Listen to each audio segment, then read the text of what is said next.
Year 6. Hope you're all getting on okay at home.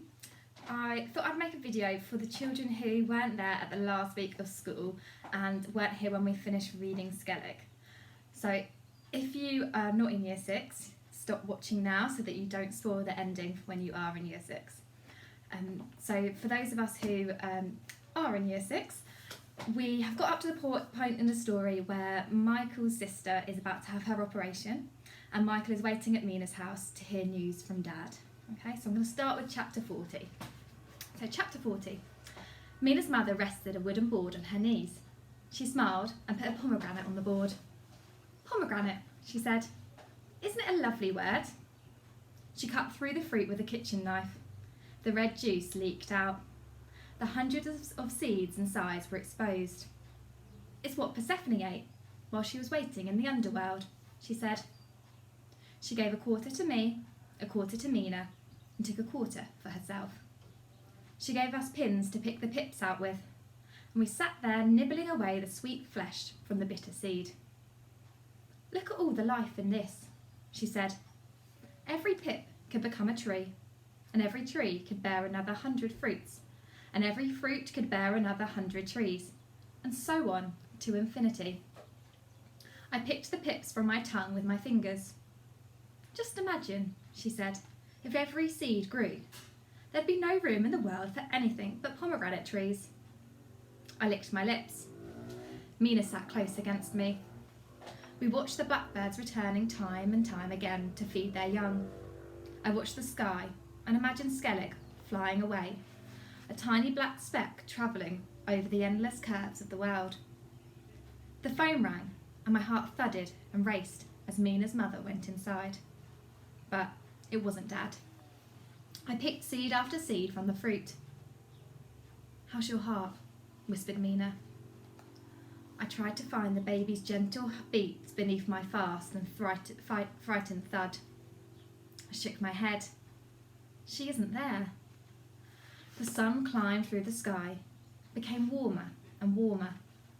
Soon Mrs. Dando cycled into the street and saw us sitting there. She bustled into the garden while the blackbirds squawked their warning calls from the rooftops and the fledglings scuttled into her cover. Such a lovely day, she said. She beamed at us. We're all missing you again, she said. Mina's mother gave her the final quarter of the pomegranate, and she nibbled the seeds and giggled.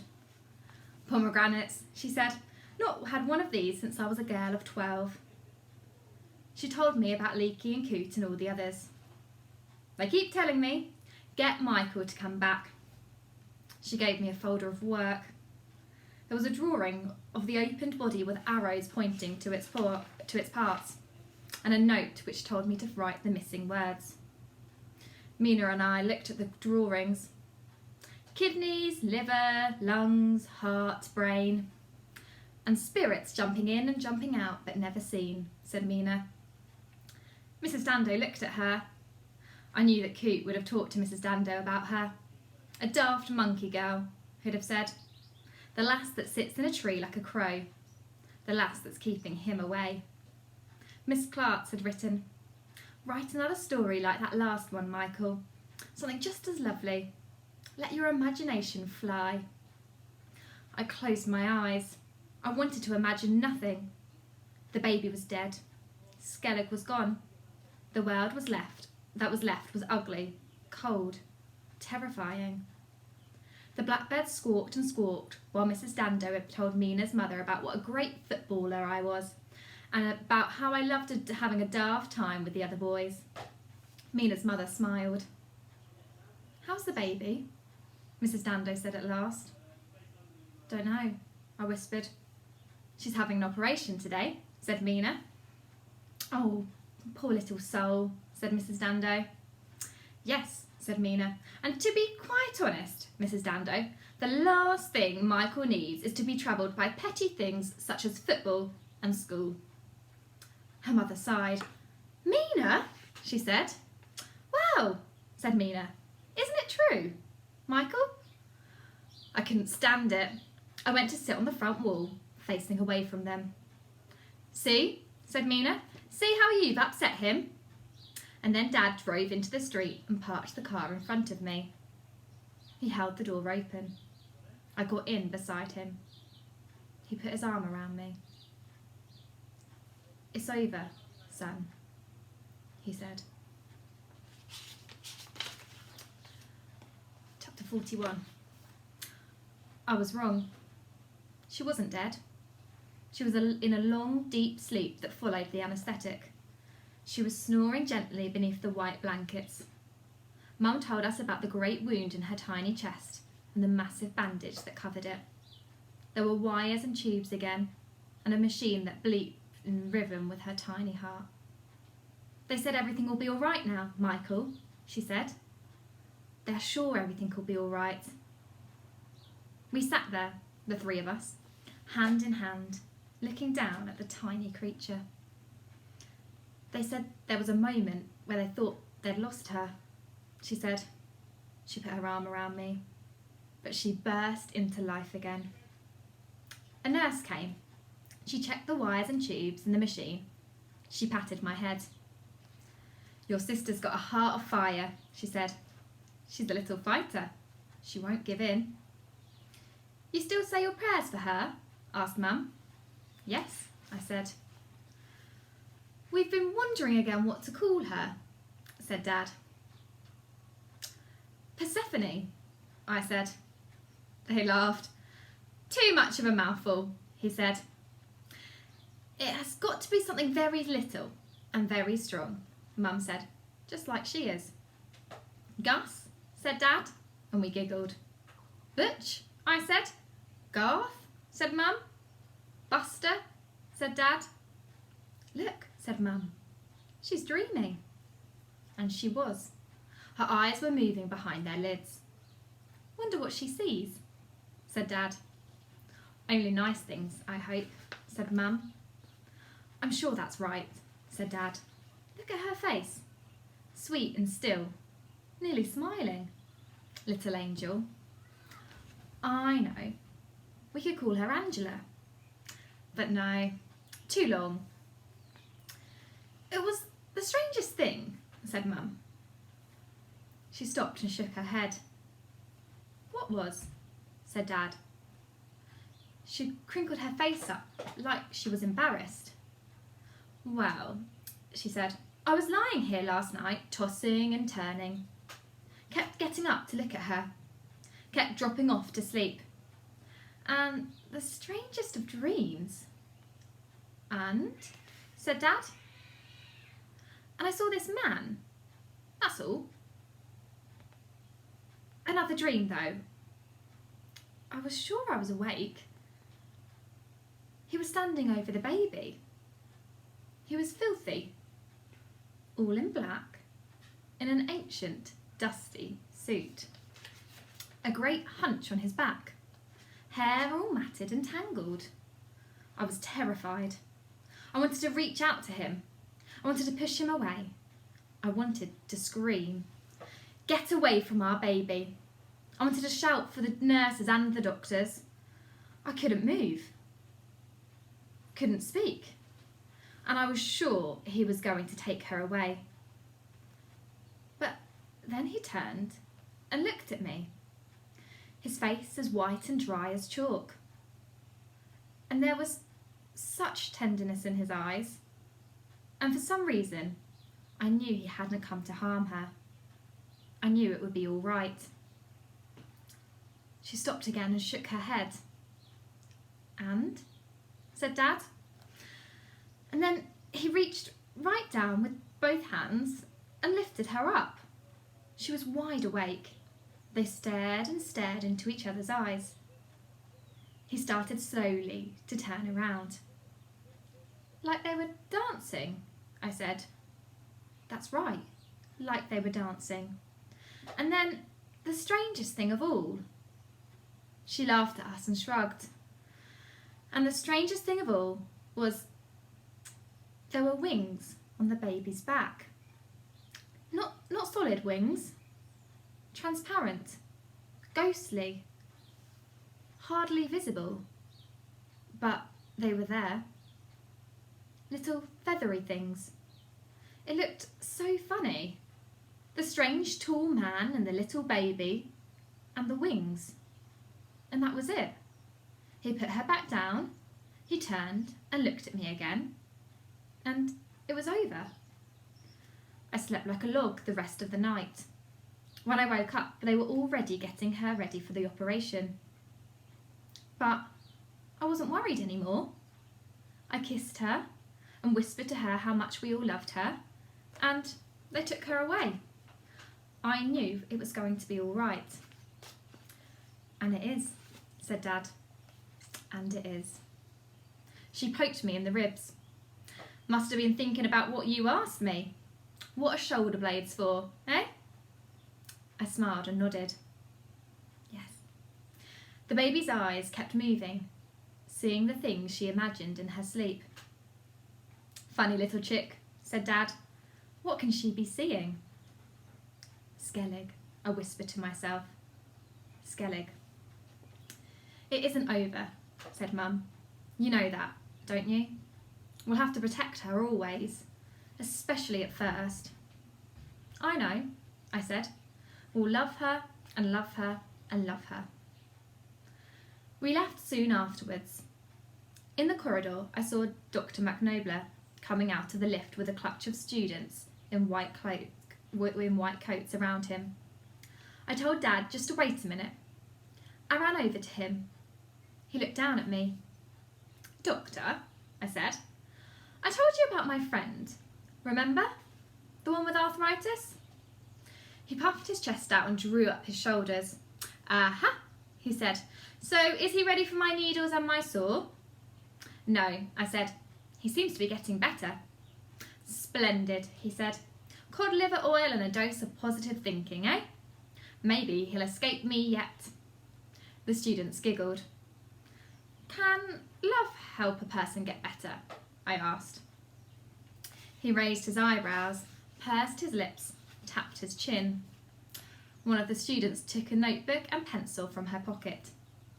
Love, said the doctor. What can we doctors know about love, eh? He winked at the student with a notebook, and she blushed. Love is the child that breathes our breath. Love is the child that scatters death. William Blake? I said. He laughed. We have an educated man before us, he said. He smiled properly for the first time. Tell your friend that I hope he and I never have to meet. Then he winked at me, turned and led the students away. What was that about? Said Dad when I hurried back to him. Nothing, I said. Somebody I met soon after the baby came in. He laughed. Mystery man, that's who you are.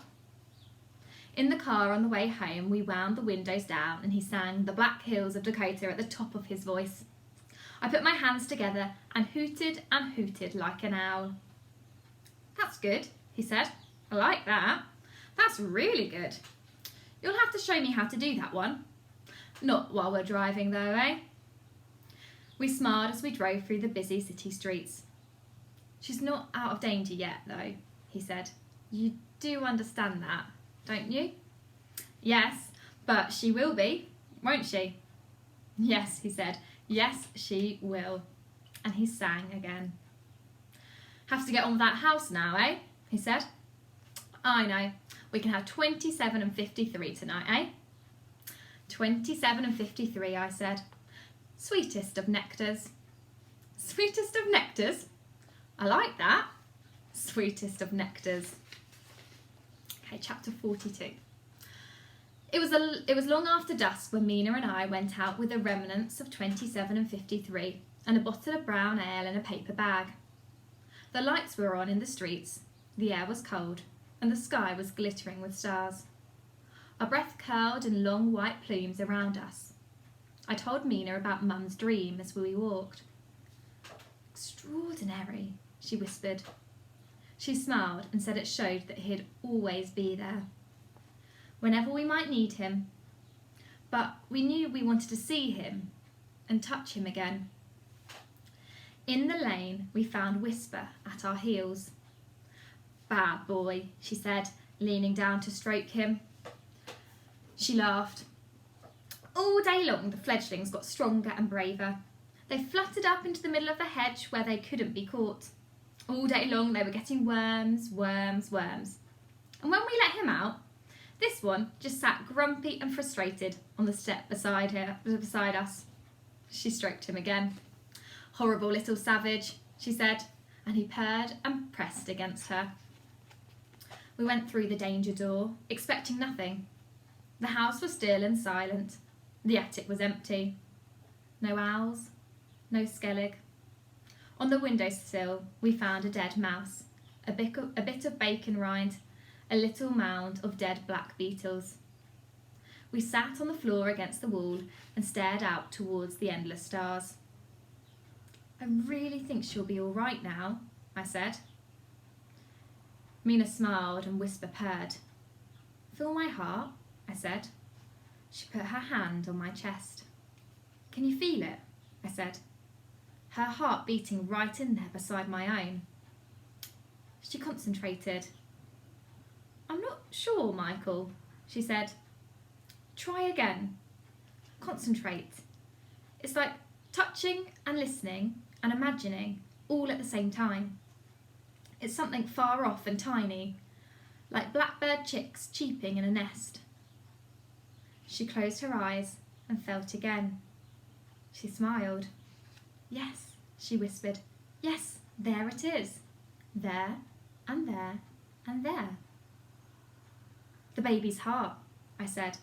"It won't stop now. It won't stop now." She started singing her William Blake song. I joined in with her. "See," she said. "I said we'd get you singing." The night deepened and we knew we'd have to go home soon. "I could sleep here," she said, "just like this, and be happy forever." I sighed. "But we have to go." We didn't move.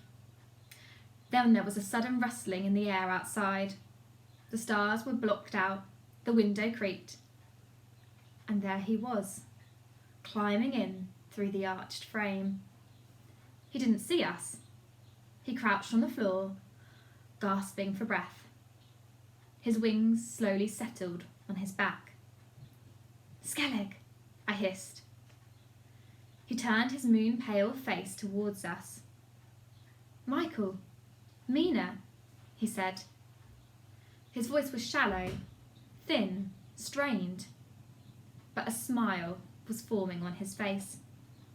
I held out the paper bag. "We brought you this, Skellig, 27 and 53. I opened the bag and we took it to him. We knelt at his side. He hooked his long curved finger into the food, lifted out a string of sauce and pork and bean sprouts. He licked it from his finger with his long pale tongue. "Sweetest of nectars," he whispered, "food of the gods." "And this," I said. I snapped the top off the bottle and he let me trickle the beer into his open mouth. "Thought it was cold mice for supper, and I come home to a banquet." He ate again, sighed with contentment. "Pair of angels," he said. "That's what you are." We watched him eat and drink, saw him gathering his strength. "You went to my sister," I said. He laughed. Pretty little thing. You made her strong. That one's glittering with life, heart like fire. It was her that gave the strength to me." He sipped at the beer again. "But worn out now," he said. "Knackered." Then he reached out and touched Mina's face, then mine. "But I'm getting strong, thanks to the angels and the owls." He put the food and drink aside and leaned against the wall. We sat in a tiny circle, the three of us, and for minutes we just watched each other and smiled. "You're going away," I said at last. He closed his eyes and nodded. "Where will you go?" I said. He shrugged, pointed out to the sky. "Somewhere," he said. I touched his cold, dry hand. What are you? I whispered. He shrugged again. Something, he said. Something like you. Something like a beast. Something like a bird. Something like an angel. He laughed. Something like that. He smiled. Let's stand up, he said. We made our circle and we held each other tight. We looked deep into each other's eyes. We began to turn. Our hearts and breath were together. We turned and turned until the ghostly wings rose from Mina's back and mine, until we felt ourselves being raised, until we seemed to turn and dance in the empty air. And then it ended, and we came back to earth again. We'll remember forever, said Mina. Skellig leaned forward and hugged us both. He licked a drop of red sauce from his lips. Thank you for 27 and 53, he said. Thank you for giving me my life again. Now you have to go home. We watched him as we walked towards the door and as we pulled it open. We peered through as we slowly pulled it closed. He gazed back at us with his tender eyes. Then we went silently down through the house and we stepped out with whisper into the astounding night. Okay, chapter 43. I was brilliant at school next day. Nobody could get the ball away from me. I did body swerves and dribbles and flicks. I skipped over tackles, back-heeled the ball to my teammates, scored with diving headers and with long shots curled into the corners of the net. After the bell went and we were trailing back to the school across the field, Leaky ran after me. Lucky, he said. You'll never play like that again. I laughed. Luck? What about this then? I dropped the ball and dribbled it round him. I flicked it between his legs and ran on with it. Then he got me with a thumping tackle in the back of my legs that sent us both sprawling. Foul! I shouted. Foul!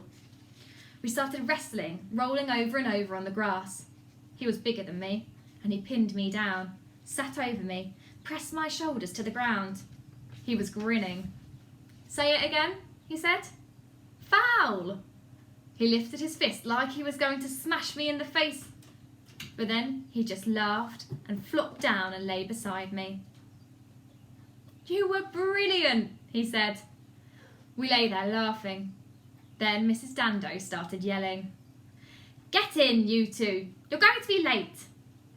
We walked towards school together. It's like you've been miles and miles away, he said. I know, I said. Would you tell me about it? He said. We paused and I looked at him and I knew he really wanted to know. Someday I'll tell you everything, I said. We saw Coot in the school doorway waiting for us. Might even tell that daft one, I said, if I think he might believe it. Then Mrs. Dando was yelling again. Come on, you two. Come on, get in. Okay, chapter 44. That evening, and the evenings that followed, I helped Dad in the house. I mixed wallpaper paste for him and carefully painted door frames and window frames with him. We went to see Mum and the baby in the hospital. The baby soon came out of her long sleep and she got stronger and stronger. They took the wires and tubes out of her and they switched off the machine. The bandages on her chest were smaller and smaller. Every evening she sat in my lap, twisting and turning and gurgling. She learned how to stick out her tongue at us and her mouth and eyes started to smile. Look at her, would say, little devil. And Mum would laugh and say, watch out, we're coming home soon. I used to look out for Dr. McNobler, but I never saw him again. We had lots of Chinese takeaways. Dad winked and said we had to keep it quiet or Mum would have us on salad for a month. I poked his stomach. Mightn't be a bad idea, Fatso. You don't want them then? He said. No more 27 and 53 then? That's right, Fatso, I said. I'll have 19 and 42 instead. A bit of imagination, eh? After we'd eaten, I'd go to Mina's. We drew and painted on her kitchen table. We read William Blake and we wrote stories about adventures in old houses and journeys to far off imaginary places. Each evening, Mina used to ask, "When's she coming home, Michael? I can hardly wait. I haven't even seen her yet." We went one more time to the attic before the baby came home. The sun was still shining. It hung low and red and huge over the city. The attic was empty and silent. She pointed to the heap of owl pellets beneath the nest. "Don't go near," she said. "They'll defend their chicks to the death." We stood at the centre, remembering Skellig. "Someone else might find him now," said Mina. "Yes," I said. "I hope they do." Then we saw the outline of a heart scratched into the floorboards beneath the arched window. Just outside the heart was scratched, "Thank you, S." And inside there was 3 small white feathers. We picked up the feathers and smiled. "3," said Mina. "One for the baby as well," I said. As we crouched there, the owls flew out into the room and perched on the frame above us. Then 2 fledglings appeared tottering into the shadows by the far wall. They were round and almost naked. Little cheeps came from their wide open beaks. We gasped at how beautiful they were. How delicate. Then the owls went out hunting. We stayed for a while. We watched the owls flying back in with the meat from tiny animals they'd killed. We watched the fledglings gorge themselves. "Little savages," I said. "That's right," said Mina. "Beautiful, tender savages." We smiled and prepared to tiptoe away. Then the owls flew back in and came to us. They laid something on the floor in front of us. A dead mouse. A tiny dead baby bird. Blood was still trickling through the ripped fur, through the young feathers. The owls flew quickly away again, and we heard them hooting in the thickening night. "Savages," I whispered. "Killers," said Mina. "Extraordinary presence, eh?" "They think we're something like them," I said. "Perhaps we are," said Mina. We lifted the creatures and tiptoed out. "Good night, little chicks," we whispered.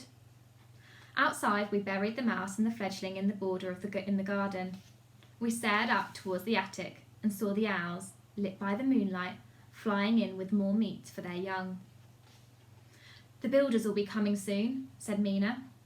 "I'll make sure they do nothing until the chicks have flown." Okay, chapter 45. That Saturday, the builders came to sort the garage out. There were 3 of them. An old man in a cap, Mr. Batley, and his 2 sons, Nick and Gus. They thumped the walls and watched them sway and tremble. They heard the roof creaking and sagging. They scratched the bricks and watched them flake easily away. They yanked Dad's planks off and peered inside. Mr. Batley took his cap off and scratched his bald head. "Wouldn't get me in there for danger money," he said. He pondered. He shrugged and twisted his mouth and looked at Dad. "You know what I'm going to say, don't you?" he said. "Suppose so," said Dad. "Now else for it. Knock it down and start again." Dad looked at me. "What do you think?" he said. "Don't know," I said. "Easy choice," said Mr. Batley. "Knock it down or sit and watch it fall down." Dad laughed. "Go on then," he said. "Get the stuff out from inside and knock it down." They put steel props up to keep the roof from falling in while they worked inside. They brought the junk out and laid it around Ernie's toilet in the wilderness. All the ancient chest of drawers, the broken wash basins, the bags of cement, the broken doors, the tattered deck chairs, rotted carpets, the ropes, the pipes, the newspapers and magazines, the coils of cable, the bags of nails. Dad and I went through it all as they brought it out. We kept saying, "This will come in useful," then saying, "No, it won't. It's just a piece of junk." A truck came and left a huge steel skip in the back lane. We chucked in everything. We were all covered in dead blue bottles, dead spiders, brick and dust. When it was empty, we stood around drinking tea and laughing at the mess. I went to the door alone and stared in. "Michael," said Dad. "Yes," I said, "I know, I won't go in." He told the builders about how desperate I'd been to get in there just after we'd moved in. "Just like these two used to be," said Mr. Batley. "Show them something dark and dangerous, and it was the devil's own work to keep them out." I kept on staring. Just rubble and dust and broken pottery. And in the far corner, a couple of takeaway trays, some brown ale bottles, a scattered handful of feathers, the pellets. I sighed and whispered, "Goodbye, Skellig." Then the builders and Dad were at my back. "See," said Mr. Batley, pointing past me. "Looks like you've had a dosser spending a night or two in there." Lucky the whole lot didn't come down on his head. Then we finished the tea. Mr. Batley rubbed his hands. "Right then, lads," he said. "Time for a bit of knocky down." It only took them an hour or two. We stood in the kitchen and watched them work with crowbars and sledgehammers and saws. We bit our lips and shook our heads each time a bit of roof or a bit of wall fell with a massive thump. Soon the garage was just a great pile of bricks and timber and dust. "At least we'll have a long garden for the baby to play in," I said. He nodded and started talking about the lawn he'd lay, the pond he'd dig, and the shrubs he'd plant for the birds to build their nests in. "Ha," Dad said, "a little paradise for us all." When it was over, Gus and Nick stood proud and happy with their hands on their hips. Mr. Batley, white as death with dust, gave us the thumbs up and we went out with more tea. "Lovely that was," he said. "You cannot beat a bit of knocky down." Okay, chapter 46, so this is the last chapter. She came home on a Sunday, a beautiful, bright, warm day. It was really spring at last. Dad went off in the car and I stayed behind to finish cleaning the kitchen up. I wrapped last night's takeaway tins in newspaper and threw them in the bin. I put the kettle on for Mum. I got a can of beer and a glass ready for Dad. I went upstairs and slipped the baby's feather under her mattress. I smiled because I knew she'd have the best of dreams. I waited, looking out into the empty space left by Mr. Batley and his sons. Even the cracked concrete floor was gone now. There was a wooden fence instead of the back wall. I imagined the garden, filled with all the shrubs and flowers and the grass that would soon be growing there where the wilderness had been. I trembled when I heard the car. I couldn't move. Then I took deep breaths and thought of Skellig and went to open the front door. Dad had the baby in his arms. Mum stood there beaming. "Welcome home, Mum," I whispered, using the words I'd practiced. She smiled at how nervous I was. She took my hand and led me into the house, into the kitchen. She sat me on a chair and put the baby in my arms. "Look how beautiful your sister is," she said. "Look how strong she is." I lifted the baby higher. She arched her back as if she was about to dance or fly.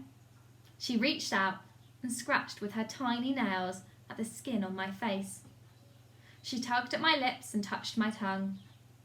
She tasted of milk and salt and of something mysterious, sweet and sour, all at once. She whimpered and gurgled. I held her closer and her dark eyes looked right into me, right into the place where all my dreams were, and she smiled. "She'll have to keep going for checkups," Mum said, "but they're sure the danger's gone, Michael. Your sister really is going to be all right." We laid the baby on the table and sat around her. We didn't know what to say. Mum drank her tea. Dad let me have swigs of his beer.